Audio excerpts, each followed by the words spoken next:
Hello, I'm Tammy with your week in Forex from MaxiForex. Today we will take a look at last week's market highlights.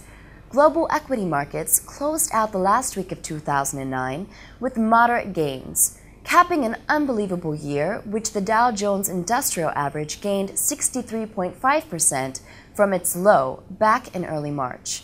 During that same span of time, the dollar-weighted index gave up 17%, before recently retracing roughly 4.5% of its loss.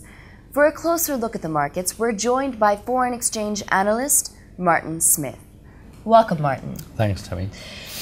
Last week appeared relatively volatile considering the light volumes. Is there anything in particular that stood out to you? Well, the equity markets behaved as anticipated. However, bond and forex markets were more volatile than I'd expected. Which move surprised you the most? Looking at the US Treasury market, the yield on the 10-year continued to rise. As price moves inverse to yield, it suggests traders are going to be holding out for a rate hike. In the forex markets, I was surprised by Kiwi's strong move, having gained 2.5% for the week. To what do you attribute the yen loss of 1.57%? Well, that was also a surprising move, considering that most traders had already locked in P&L weeks ago.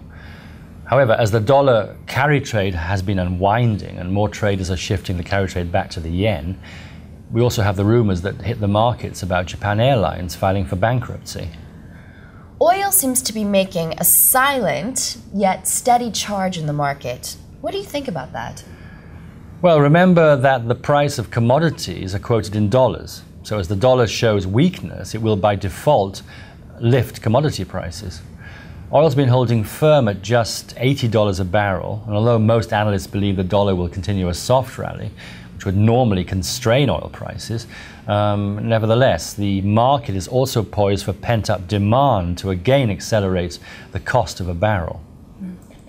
For 2010, which key drivers in the market should investors monitor? Well, there are quite a few. My approach is to use a barometer for the global economy, as well as vigilance with respect to economic data releases, particularly those that center around the consumer. So what will you be watching closely at the start of this new year? Central banks have stated that they will let many of the emergency quantitative easing programs expire in February and March of 2010.